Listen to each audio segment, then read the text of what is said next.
Welcome to Imposter Hour with Liz and Greg. We're here to explore the imposter syndrome that haunts creatives, delving into how it affects their lives and work. Join us as we chat with authors and artists about creativity, self-doubt, featuring imposter characters in their stories, and the occasional imposter who pops up in their day-to-day lives. Today, we are very excited to have Tessa Wegert on the show. Tessa is the author of the Shayna Merchant series, including Death in the Family, The Dead Season, Dead Wind, The Kind to Kill, Devils at the Door, The Coldest Case, and the upcoming North Country thriller series. Her books have received starred reviews from Publishers Weekly and Shelf Awareness and have been featured on PBS and NPR radio. She grew up in Quebec and now lives with her husband and children in Connecticut, where she co-founded Sisters in Crime Connecticut and currently serves on the board of International Thriller Writers. Tessa, welcome to the show. Thank you for being here. Thank you so much. Welcome. I'm a fan of this show already, so I'm thrilled to be here. Thank you very much. Thank you. Well, we're fans of yours, and we're so excited you're here today. I mean, I just want to start off by saying I just recently learned that you wrote your first novel during the pandemic. Is that accurate? I published it during the pandemic. Yes. Okay, you published your first. Yes.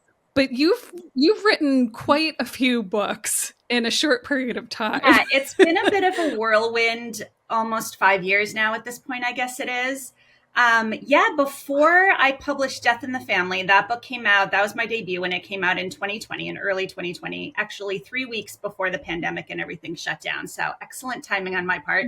But I had been writing fiction for full-length novels for about 10 years, just trying to figure out what genre I really wanted to be working in and practicing and learning the craft. And it wasn't until I switched from, I had been writing kind of bio thrillers, which there wasn't a huge market for at the time. And it wasn't until I switched to a classic mystery. And I really wanted it to be a locked room mystery because that's kind of my favorite subgenre of the mystery category. And when I wrote Death in the Family, my timing was just good. I think it was a time where we were seeing a bit of a renaissance in the locked room mysteries. There were some modern ones that had come out recently from Ruth Ware and Lucy Foley. So I guess it was just lucky timing to some extent. And then hopefully, I like to think also those practice books helped to some degree as well.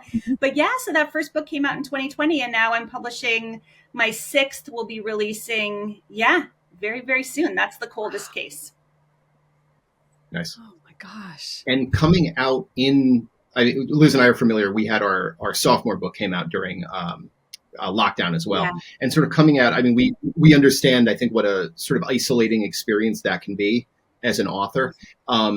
Did that lead to any sort of, anything in the way of kind of imposter syndrome or any of those feelings as you were navigating that type of rollout? Yeah, 100%. And when I was thinking about chatting with you two today and what imposter syndrome means to me and how imposters in general fit into my life or my experience as an author, that was the first thing that came to mind, because I think a lot of writers don't necessarily know what to expect when they're about to debut, right? Unless you are lucky to have a community of people already, some friends who have been published, who are willing to kind of pull back the curtain for you and let you in on the secret of what goes on once the book is actually released, and what's, normal and what you can expect and what you should be looking forward to and what you should not be panicking about, all of that stuff.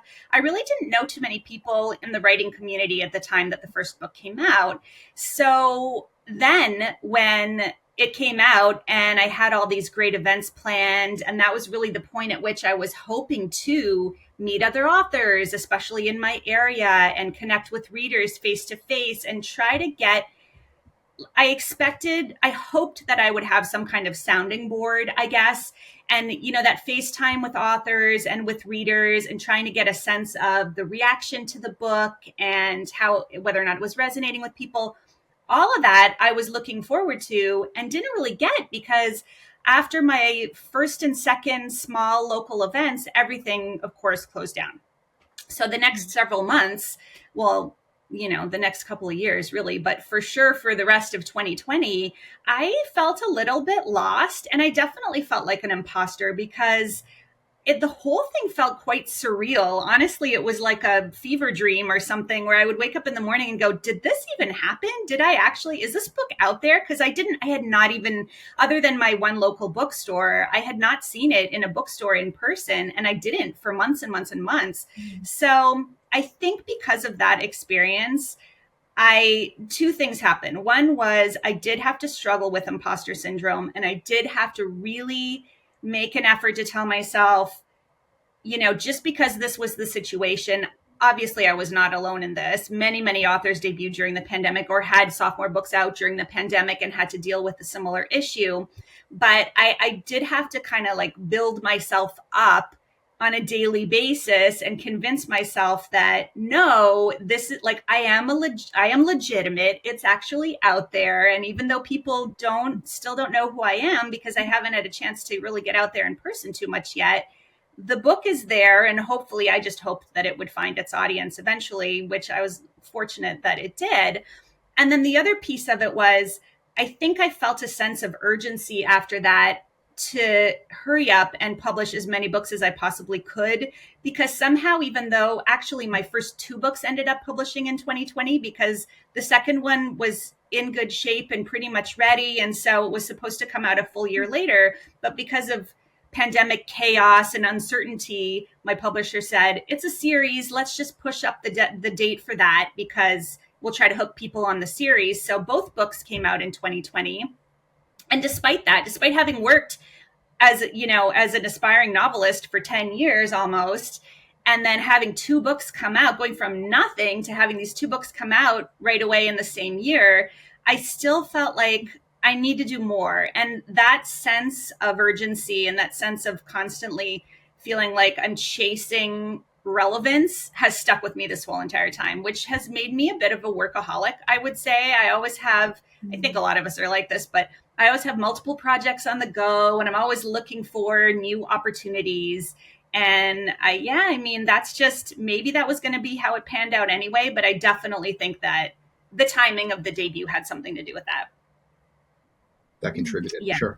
Well, I think you've definitely made up for lost time on the front end since then. Not only with the writing, but also with immersing yourself in that author community that we all share. I mean, in a very, very big way.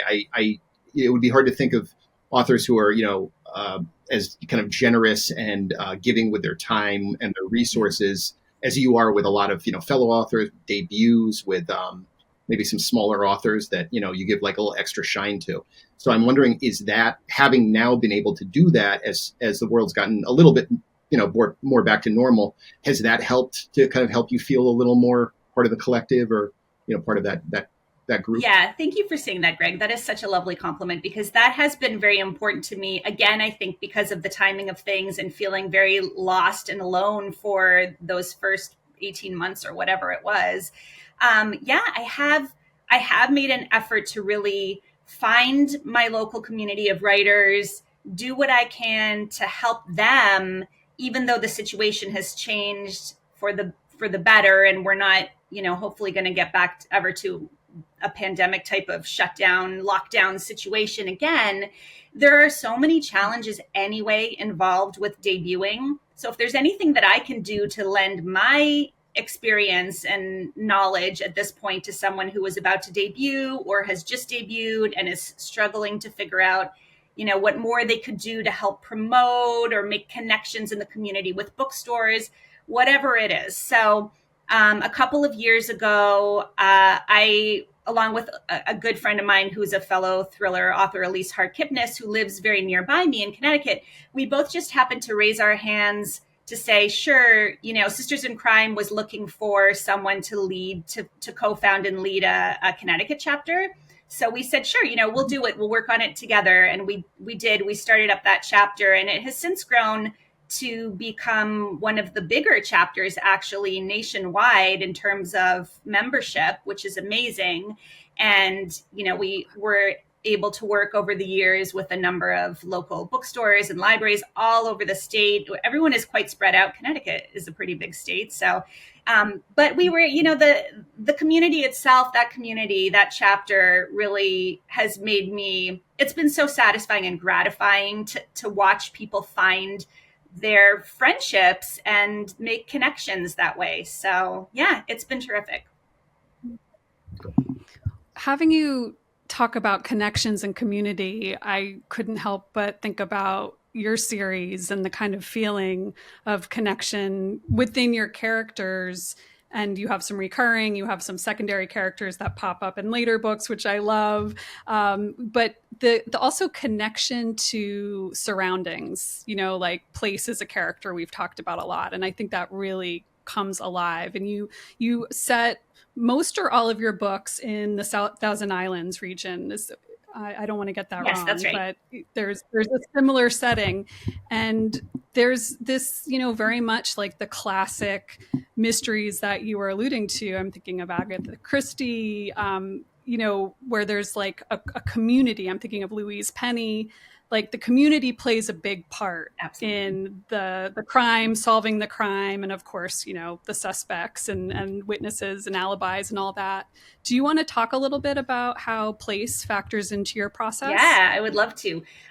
Yes, you're absolutely right. Community is a big, big part of all of the books in this series and the upcoming series that will be coming out starting in 2025, which is set in that same area in the Thousand Islands region of upstate New York. Part of that is because the towns along the river are very small. These are very compact communities, and it's also kind of a seasonal area. So the locals, I think, are quite close, and it's all quite tight knit because in the summer it's a completely different situation. You have thousands of visitors coming in, the summer people, just for a few months. It's really like a vacation destination for so many people. So the people who stick it out year round, and especially because the weather can be so rough in the winter up there. And I say that as a Canadian who grew up in Quebec and actually lived also in places like Saskatchewan, where the winters can be very, very, very tough. But that was all stuff that I wanted to incorporate into the series because I loved the idea that these are like some pretty hardy people, who live in this area year round. And so with The Coldest Case, I thought about the idea of exploring what it would be like to deal with an even smaller community than what I had addressed so far with the previous books in this series. And I visit the Thousand Islands a lot. And at one point on one of these visits, someone told me that one of the islands that I knew quite well, and I had even been there, but most of my visits happen in the summer and fall. So I didn't know what the situation was like in that area really in the winter, but someone told me that there's a very small community of 8 to 10 people who overwinter on this island. It's called Grindstone Island every year. And that's despite the fact that this island can be completely shut off from the mainland, sometimes for weeks at a time, because there's no ferry service, there's no bridge, depending on how much ice there is in the river, depending on whether or not it has frozen over, people need to take snowmobiles or airboats back and forth, but it can really be quite dangerous. So I found out about this, and of course my thriller brain immediately thought, how can I make this situation even more dangerous? What challenges can I throw at people? So The Coldest Case, which is the next book that's coming up in the series, is about this tiny community of 8 people, 2 of whom are young Instagram influencers who have moved to the island to kind of highlight this living off the grid, living in the wilds lifestyle. And the account really takes off, and the locals don't really love being the center of attention. And then one of the young Instagrammers, turns up dead on an ice fishing trip. And of course, the question is, who's involved? Could there have been, an obsessed fan? Could it be someone in the local community? Could it be someone else from the mainland? And you've got all your red herrings. And so it's kind of like a maybe not even a locked room mystery so much as a locked island mystery, I would say. That's great. I love that. We've talked a little bit now about the Thousand Islands series and the sort of community aspect, but I would love to dive into your main character, Shayna Merchant, who is this amazing, you've made this really indelible character. She feels so real and so kind of beautifully conflicted and complicated and dimensional and all these things. And part of this with Shayna is that she has her own very specific, very unique imposter situation, owing to how her personal history rubs up against her career path. And it makes her really, really fascinating and really compelling in a lot of ways. And I was wondering if you could kind of talk about, writing from that perspective and that psychology. Yeah, gosh, you're being so generous today. Thank you. Yeah, I would love to talk about that. That's very true. I've never really thought about it that way, but she certainly is dealing with an imposter syndrome of her own.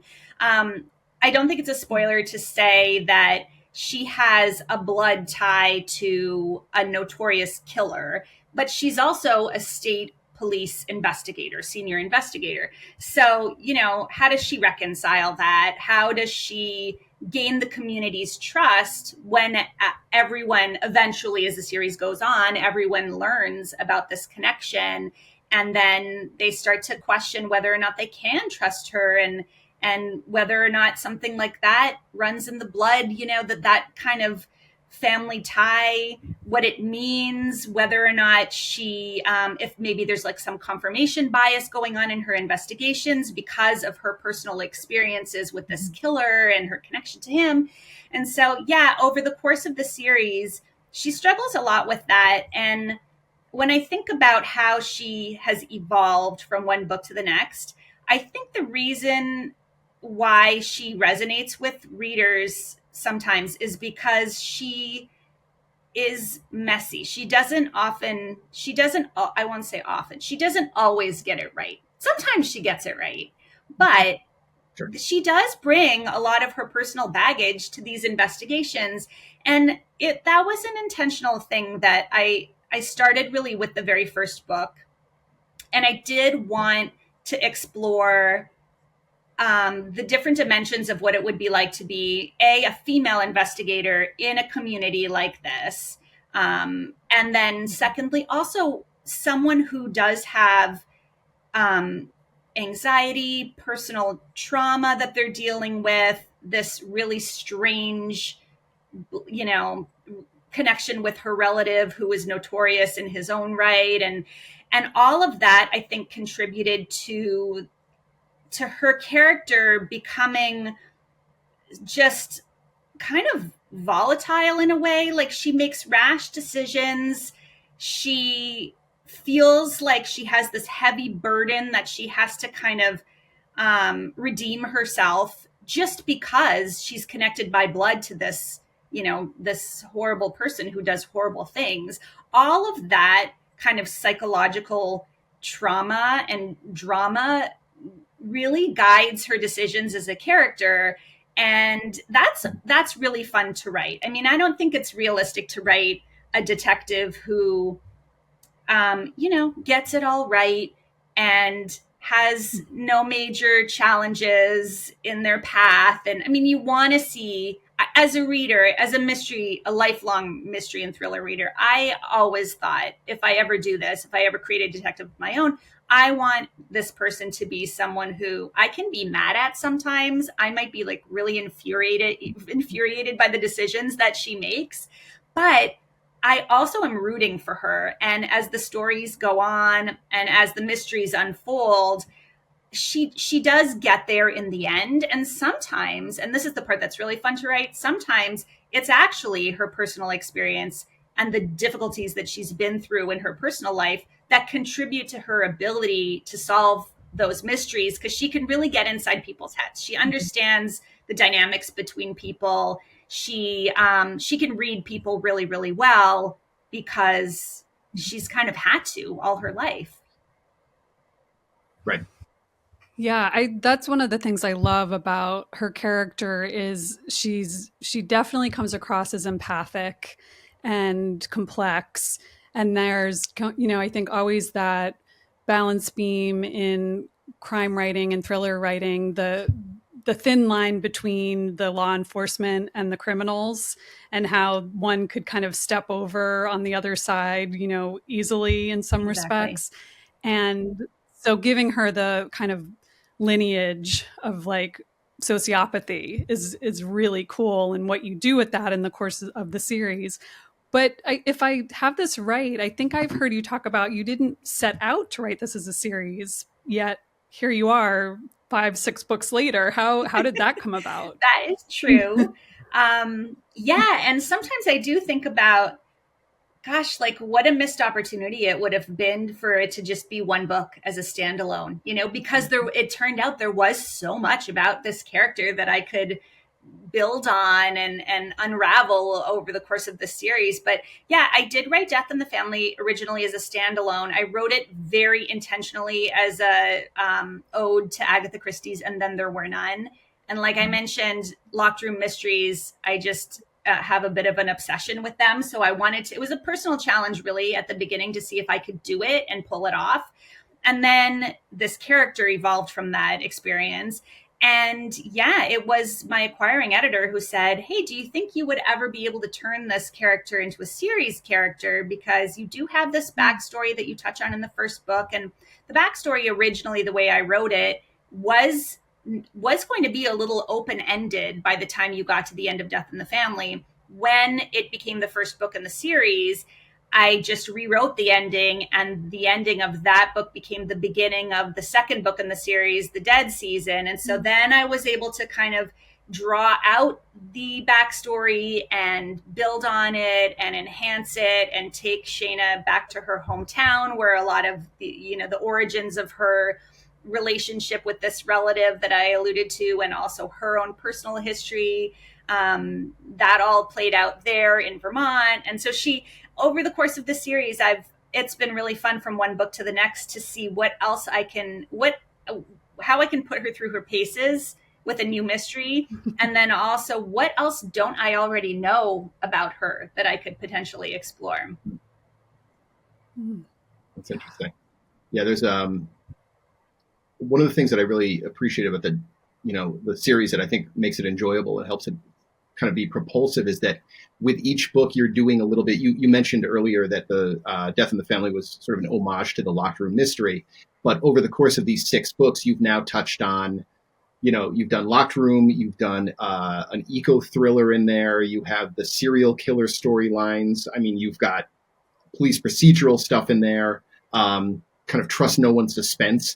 So I'm wondering, for that, is each of those sort of your tip of the cap to these subgenres that you enjoy as a reader? Is it kind of trying to keep the material fresh as a writer, some combination of the two, or other? Yes, some combination of the two, and also just to keep myself entertained, I think, and engaged, because that's the danger, I think, of writing a long running series. And obviously, this is not a long running series compared to what Louise Penny is doing and many, many other mystery writers, Archer Mayer, but for the fact that I didn't intend for it to even be a series, it feels like 6 books feels like a lot to me. So I did, from one book to the next, I did have a moment where I would sit down and go, okay, how am I going to make it entertaining for me?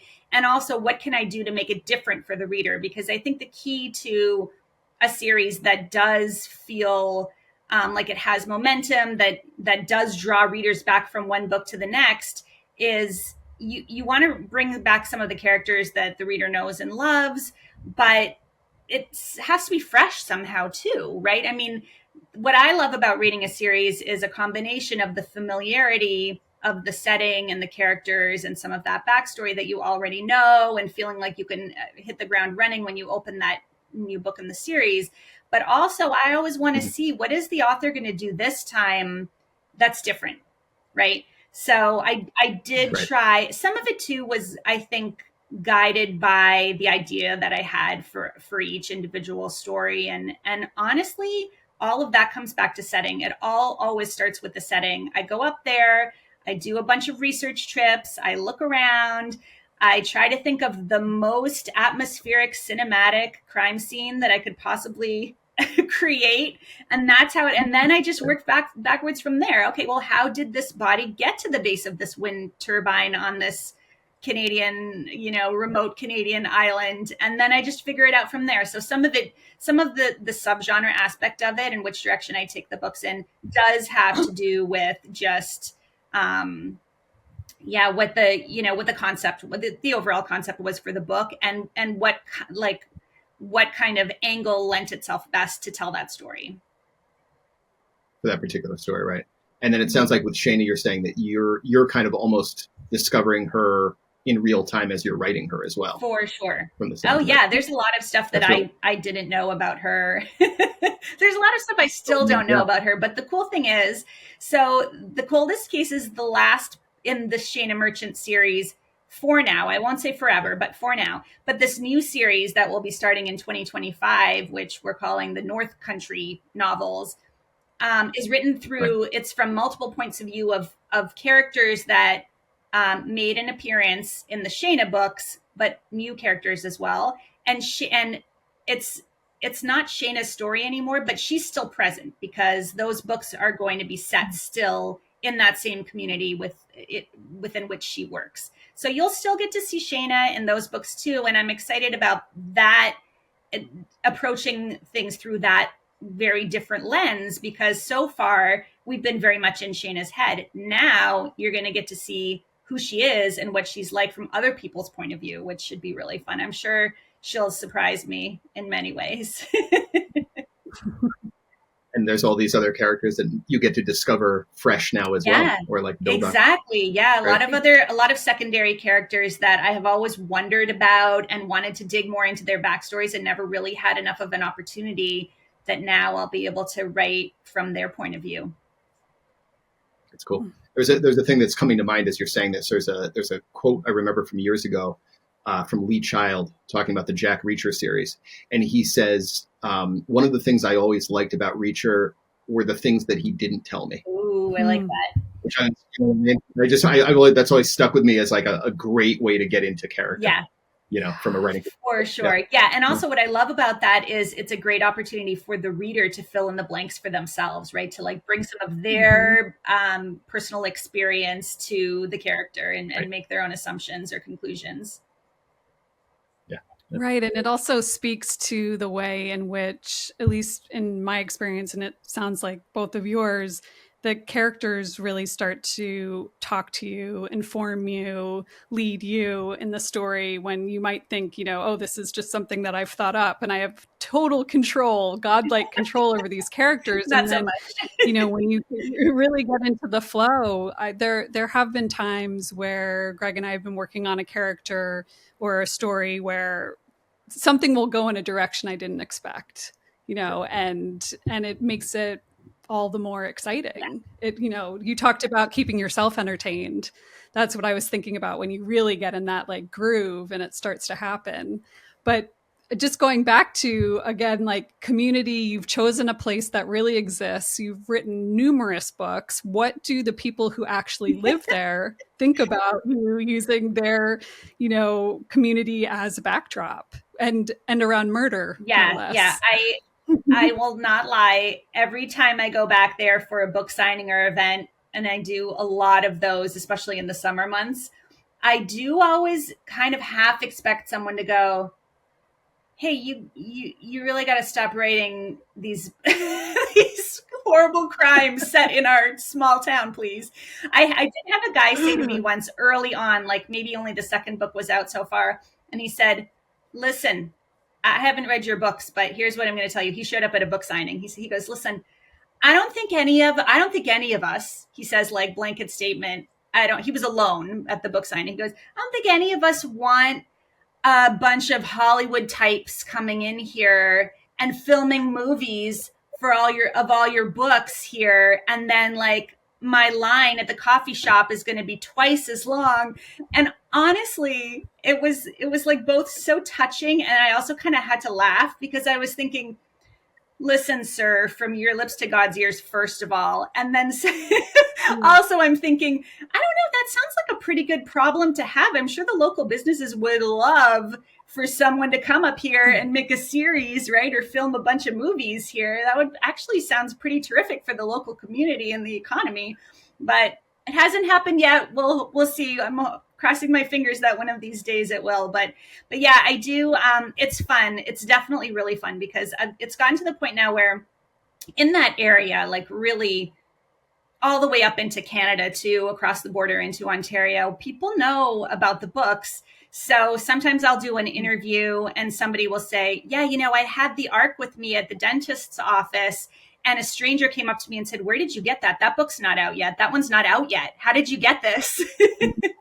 So I love to hear stories like that, because it does seem like in general, people in that area have embraced the series. I think they're excited about the fact that it exists and the fact that they're getting this attention, right? They're getting this national attention through the series. A lot of people, remarkably, myself included, I didn't know until I visited the Thousand Islands that it even existed. And I grew up in Quebec, which is not that far away. I mean, I had never visited before. And a lot of people, even downstate in New York State, don't know much about that area. It's way up there. It's kind of remote. It's right on the Canadian border. So it's fun for me to tell the stories set in that area. And then especially to hear people go, you really got it right. That's the biggest compliment. I think when I'm at an event and someone says, you just do a good job of capturing exactly what it's like to be living here in the fall, or like I almost had to reach for a blanket when I read that book set in the winter, because I could totally feel the atmosphere and the description, and that's exactly what it's like. So that's what I'm always going for. I want it to be as accurate and authentic as it can possibly be. Yeah. No, and you nailed that. I mean, Liz mentioned this earlier. You really write atmosphere beautifully. In that way. And I'm wondering, is that something when you're, as you said, you spend a lot of time up there. Are you, as you're there, are you always kind of taking mental notes as you go? Are you aware of certain things? Are you taking notes and like either mentally or actually jotting them down and saying, oh, this could work for, a next installment? Or is it more that it's like being in that and kind of being, enveloped in that atmosphere so often just kind of lets you get into that as you sit down to the page? Yes, both. I definitely am taking mental notes and then jotting down actual notes all the time. And every trip, even if it's not intended as a research trip, every trip becomes a research trip. I'm constantly making my family take a detour somewhere to take some pictures of something or check something out. Recently, I was there for a book signing and I made my kids trespass onto this property that maybe I shouldn't say this on the air. But I did, like, we trespassed onto this property that I plan to include in this new series that's coming up. It used to be an ice rink and an arcade, and this building has been sitting just like, it's completely derelict now. It's crumbling to dust, and it's been like that for decades. Apparently it's for sale now, so I'm sure that I'll find a way to incorporate that into one of the books and just imagine what could become of it, because that's another way to keep myself entertained. But yeah, I dragged them along to take pictures and videos through the windows of this place, and there were just, hundreds of old, it felt like from the 90s style Pepsi cups strewn all over the floor, and the windows were all broken, and they're, worried about stepping on rusty nails. And I'm like, come on, let's take some videos.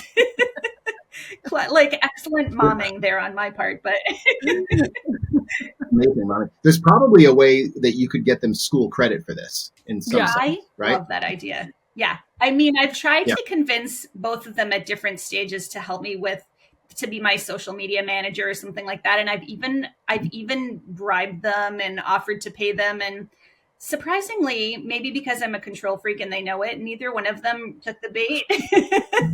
So I'm on my own for that. But they do make good adventuring companions. That's for sure. When we do our little, our explorations on private property. Well, Tessa, I'm curious, you mentioned at the beginning of the show that you had this kind of 10-year period where you were aspiring to be published. So I'm wondering what you were doing, up until that point. in addition to writing? Because I imagine there was other things. And what happened to kind of change the course? I mean, it sounds like you were writing bio thrillers and then you switched. So that is really intriguing. So that's like 7 questions in one. So take your bite at any. Okay, sounds good. I love all of those questions. Yeah, so I was working as a freelance journalist all of those years, and even prior to that, and also doing some marketing strategy, copywriting, ad copywriting, that kind of thing, for an ad agency, and then also on a freelance basis. So I was writing. I spent every day writing. And I think to some extent, writing is writing, right? Like, I think all of that experience helped me, being on deadline for articles for, websites or newspapers that I was contributing to. That helped me to become a better fiction writer, and learning to work with editors helped me to become a better writer. So when it all hit, when it all gelled and came together with the acquisition of Death in the Family as the 2-book deal, I think it was a combination of all of that. Like, eventually, through this osmosis kind of whatever,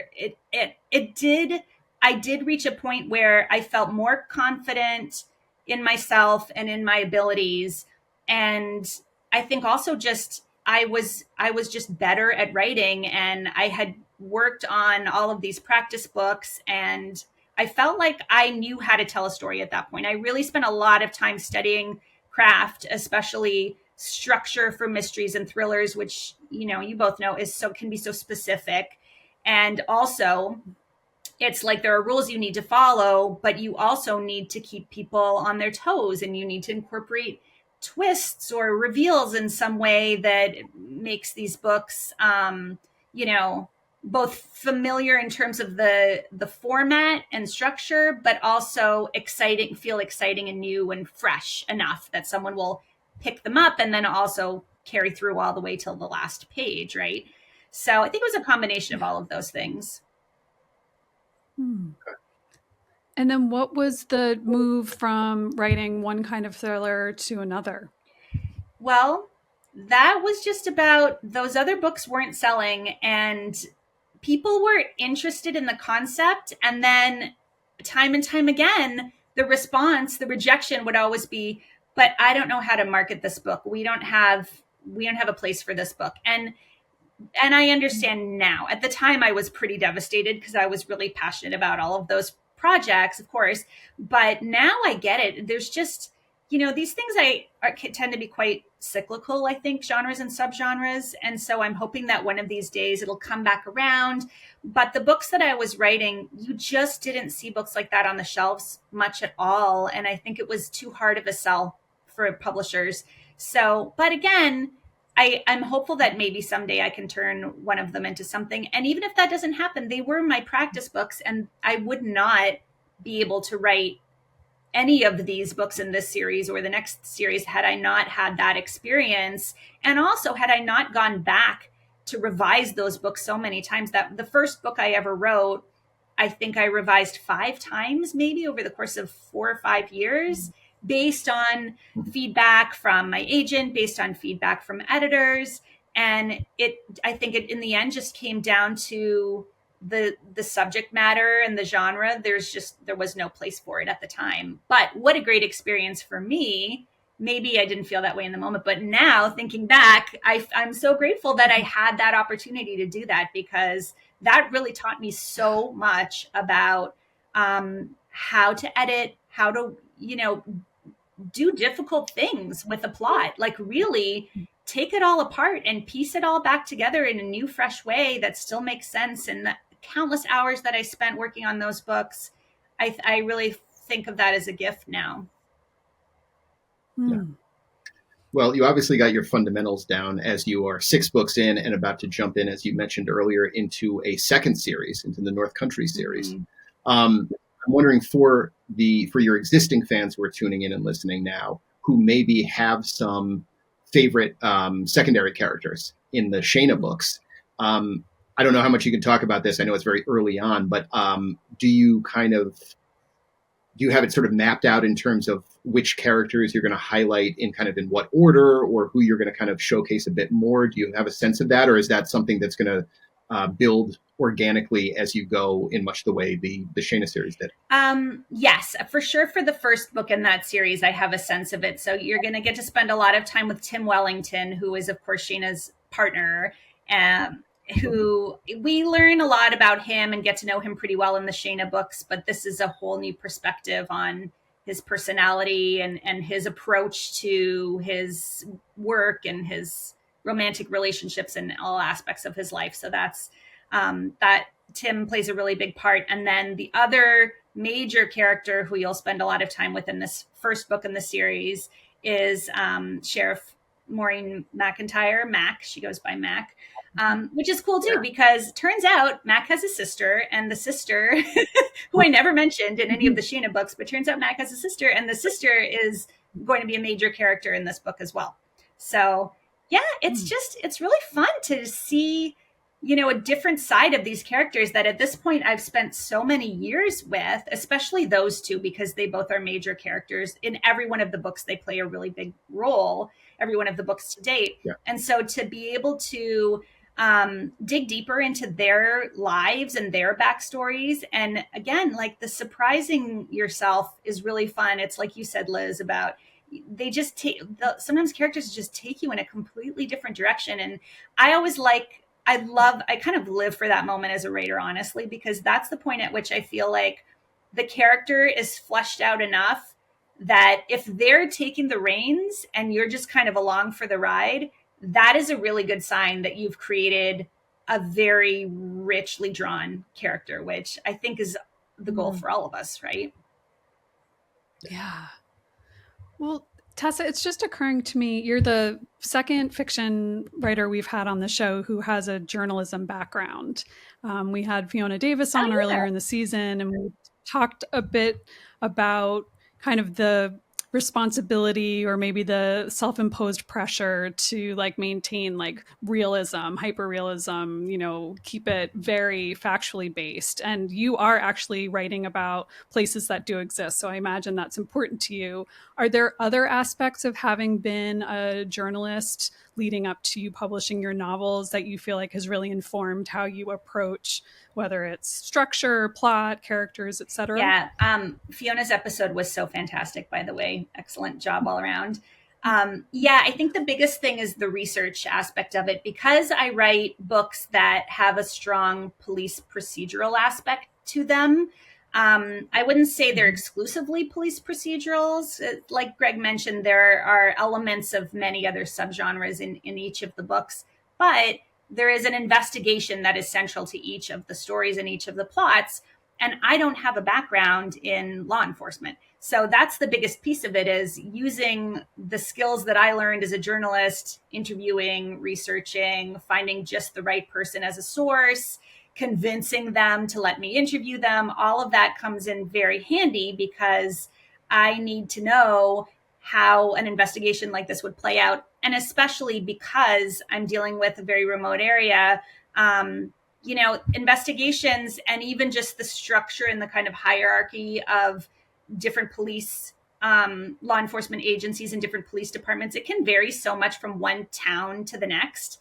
And so I had to find someone up in that area who could tell me specifically for Clayton, New York, or specifically in Alexandria Bay, if, XYZ crime occurred, who would respond, for example, with Deadwind, the third book in the series, the victim is found on a Canadian island, but the suspect is American. So I had to do a lot of research into how and when and where the Ontario Provincial Police would collaborate with the New York State Police, and who would take charge of the investigation. I mean, these are things that I wouldn't know off the top of my head, obviously. So yeah, the research piece of it is huge. And now it's a little bit easier, because over the years, people have now read the books and come to me and said, if you ever need a resource on whatever, I am here for you. And sometimes it's even something like, if you ever need to speak with someone who can get you access to this particular island that has this really cool house on it. And if you ever wanted a tour, I can hook you up. So things like that, I always jump at the opportunity because that could be the next setting for the next book in one of these series, right? Yeah. Yes. I have a sort of a research question. This is something that Liz and I talk about, and I'm always curious to hear from other authors as well, especially, research heavy authors. You end up doing, in a lot of cases with a project, so much research where only a certain amount really makes it onto the page. So as a writer, you also have that cache of research that you're just kind of writing along with, even though it's not going to make it into the actual storyline. It's almost like just backstory that you're working off of. Right. And it's sort of, there's a bit of a tip of the iceberg thing where, the reader is getting the tip of the iceberg and you have so much more kind of bubbling underneath the surface. I'm wondering with Coldest Case, there is, you managed to really bring in a lot of Shayna's backstory from the first book and even before, sort of back history previous to the action of the first book, to really wrap things up on this one. And I'm wondering, was that something, were you pulling that from the research you had done going into book one, or was a lot of that stuff that you were kind of learning about Shayna as you went over the course of the books? Yeah, I love that question. It's a little bit of both. There were definitely, with her backstory, which just to give a general overview, just a quick, high level overview of what happened kind of in the events that led to the beginning of Death in the Family, was that Shayna, when she was working a homicide case with the NYPD, where she used to live in New York, was abducted by the serial killer that she was hunting down. And so I knew that I had done a lot of research and I had a lot of information about what happened when she was in captivity for that more than a week that she was trapped and trying to escape and dealing with, wondering whether or not she was going to survive this. And some of that actually comes out in the fourth book, The Kind to Kill. And that was my first opportunity, really, after Death in the Family, to revisit in a really more tangible way those events of her previous experience in New York. And then with this book, I did want to try to wrap things up a little bit more because I still was getting questions from readers sometimes who wanted to know more about what happened then and how she even came to be on that case in New York. And those were all things that I knew the answers to, but I hadn't yet had an opportunity to tell the reader about them. So it was that. And then also just spending more time thinking about what her life would have been like in those early days before she was abducted. And then that's where I came up with this idea for a cold case that she was working on that has a bit of a link to the crime that occurs in the Coldest Case, in the sense that different aspects of the investigation on that island that I mentioned with the very small community and the Instagrammers who appear, there are aspects of that crime that reminds her of this cold case. So this book, The Coldest Case, is really like a dual timeline thing where you spend a lot of time with her back in New York and you understand really what her life and her experience was like. And you get to see what she was like as a detective and investigator prior to moving to upstate New York, prior to the trauma of being abducted. So there's that. And then, of course, the present day mystery occurring on the island with the death of one of these Instagrammers. Right. Yeah. But you know what? I think you're so right. We do so much research, and I think it requires a lot of finesse to determine how much of that you actually need to incorporate into the book. One of the mistakes that I made and was called out on by multiple editors and agents in those early days with that very first book that I wrote that I was sending out on submission was there was a lot of research involved in that first book. And I totally info dumped because I was so fascinated by this subject and I had spent countless hours putting in this time and energy into learning about it. So I just erroneously believed that readers would think that it was super cool too. And that, of course, right, that gets in the way of the momentum of the story and the pacing, especially if you're writing a thriller or a fast-paced mystery. So yeah, that's the tricky part, is you need to get all of this information. You need that cache and you need to have it, handy in case you need to draw on those stores. But at the same time, it's a fine balance getting it just right and deciding how much you need to include versus how much you can leave to the reader's imagination versus how much you maybe want to save for, if it's a series, for another book where it maybe is a better fit. Okay. Right. 100%. Yeah. Right. And which parts of those, rabbit hole research, marathons, you really just need to reserve for your own fascination. Yep. Some of it people just do not need to know. Nobody needs to see my full search history, that's for sure. Yeah. I think we're all three of us probably on some sort of, official watch for list. sure. For sure.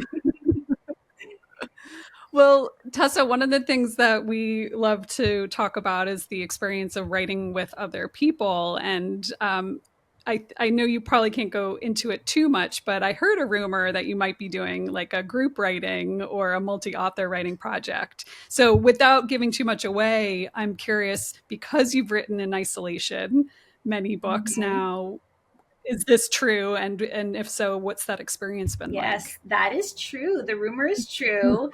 I can't say too much about it just yet, but for about, coming up on 2 years now, two amazing fellow thriller authors who are also very good friends and I have been working on a project together. It actually kind of came to fruition at BoucherCon 2 years ago, where one of us just said, it's really fun for the three of us to hang out. We should work on a project together. And then we went home and very little time passed before someone sent a message to the rest of the group saying, let's actually do this and let's throw out some ideas. So we've been working on that.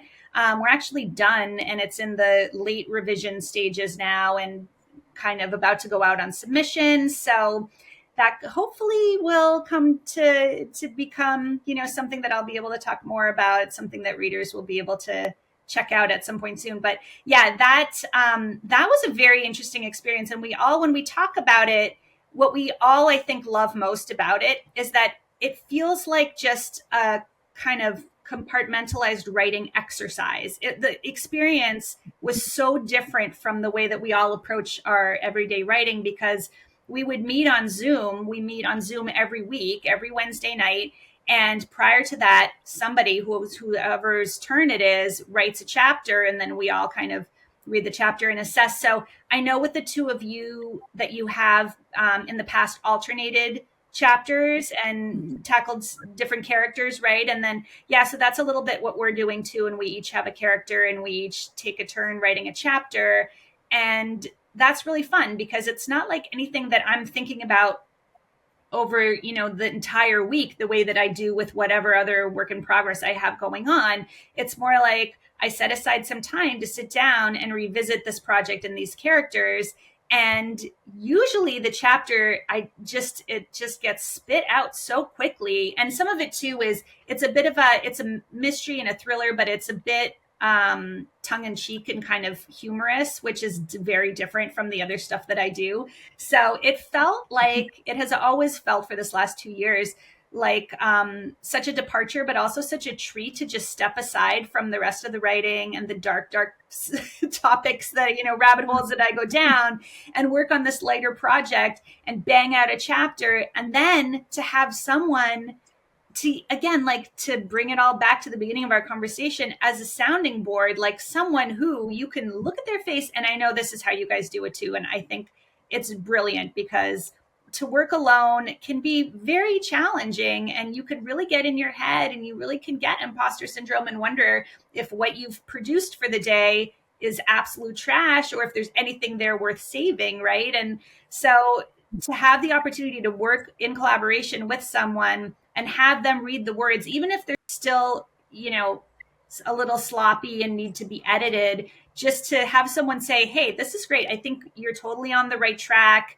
Let's do this next and let's try this. And it's just so, it's so satisfying, I guess. It's so different and so satisfying. And it really has helped.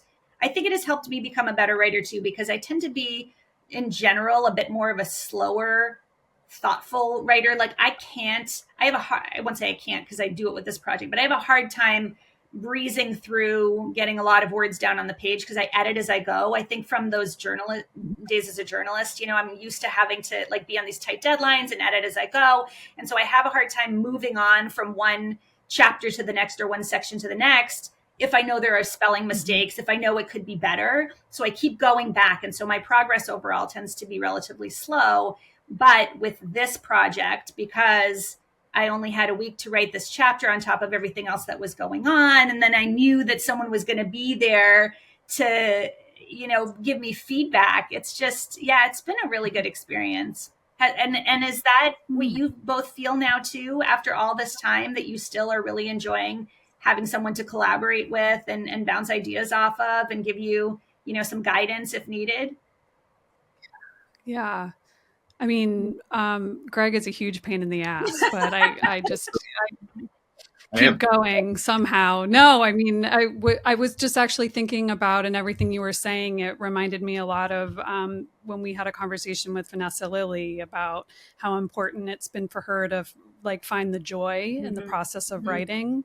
And when you were speaking about your experience writing with your two co-writers, it sounds to me like it's joyful. It kind of like none of the things you described involves the like over-analysis, self-doubt, self-criticism that I think happens for so many of us when we're writing alone. 100%. And, granted, those things do happen when Greg and I are writing together, but it's pretty quickly mitigated if I send him a chapter and he sends me a text that says like, you just ruined my day. Thank you. And I mean, I fully admit I'm someone who needs outside validation and encouragement and enthusiasm to keep going, especially when I'm in the early stages. So, for me, it's only gotten better with each book because I think, as you've said, each book you're training a little more and you're learning how to be a better writer. And I think that's happened for both of us. And I think we've learned how to communicate even more effectively as being writers in the same project. Yeah. So Greg may have a totally different take on that, though. I disagree with everything you said. What I didn't hear what you said. I disagree with everything that just came out of your mouth. No, absolutely. I mean, it's a wonderful to the point that we kind of started this conversation with that spirit of community, right? I think that it's been wonderful. Part of the reason we started doing this podcast is because I think that Liz and I have had the advantage early on from basically the onset of our writing careers to have each other and to have that support system. Whereas, not every author does. We've also, both Liz and I are working on solo projects, and even with the solo stuff, it's great to be able to check in and we can kind of laugh about this part of it or whatever, or the fact that we just have, this framework where we know that we can bounce stuff off of each other. We can talk stuff through. We can kind of have the emotional support, have the kind of not taking everything too seriously, not getting into that kind of hole of writing where you get you lose the thread or the perspective, or you can't see the forest for the trees, or what have you, right? That's wonderful. And I think that we've been able to also, on the other side of it, not only the creative side, also the industry side, right? As you mentioned, it's like a lot of this career is pitching things that maybe don't sell, right? Or getting pushback on things that you were really happy about. And that can take the confidence out of you in certain ways. So I think that has been really, really good throughout, both, with our solo stuff, with our stuff together. And it just, it informs it. And it's just, and it does, and it keeps some joy in there. We're able to laugh about stuff when things get to, when we're on, we just got through first pass edits, which is just a slog, just like having to fine tooth comb every line on the thing. And it just, after a while, you just kind of lose the thread and you lose the objectivity of whether the thing was ever any good, if it's good now, if it can be good. And so it's nice to have somebody else who's like halfway sane to bounce that off of, or just or commiserate over. Exactly. Yeah, that's so true. And the nice thing too is that even if you don't have a writing partner, you can have, a critique partner, or you can send something to your trusted author friend whose opinion you value and who will give it to you straight and not sugarcoat the feedback, right? Yeah. Yeah, it all comes back to community. I really think that's true. Yeah. And also, Tessa, I was thinking when you were describing this new project, the way you guys are doing it, it sounds like a writer's group, Yeah. the kind of format. And I think that for anyone who's listening, who maybe is starting out or even feeling discouraged and is like a little adrift, I've had writers groups throughout my life. I was in one for over a decade. And, that is life saving, especially if you are in the pit of despair about your work. And also, I think it really helps you become a better writer if you're an effective reader. And if you can tell someone else, with compassion and tact, what is working about their piece and what isn't, it also helps you, I think, look at your own material, as Greg said, kind of more objectively. So I love that you've kind of fused like the writers group format, and then you'll have a finished product. Yeah. So, maybe you'll start a trend. Maybe there'll be writers groups all over who will all like band together to make one project. I hope so. I mean, I guess we should wait and see how this all pans out before I give too much advice. But it does seem like, in theory, that concept would work really well. It has worked really well for us so far. And we do give each other feedback on solo projects too, or one of us will, call the other and say, do you have 15 minutes to hop on the phone and just help me figure out this sticky plot point or whatever it is, right? And once you get close to someone where you trust, that they are going through this experience just like you are, and you trust their opinion, and you really admire them as a writer, to have someone like that who is willing to take even just 15 minutes out of their day to offer you some guidance. It's just, you can't beat that. Yeah, absolutely. Yeah. I think that's a beautiful place to end this conversation. I do too. I love that. Tessa, thank you so much for your time. This has been such a pleasure. And we'll definitely be having you back on when your latest book is out, or many projects. Actually, let me actually throw something in here. As of the air date of this episode, The Coldest Case is out tomorrow. So let us be the first to wish you a happy Pub Eve and happy Pub Day. Thank you so much. Thank you so much for having me. I'm a huge fan of both of yours, the podcast and also your writing, and this has been just a delight. Thank you so much. All of that right back at you. And for our listeners, you heard it here first. Tessa Wegert is getting into the co-writing game. So get excited. Breaking news.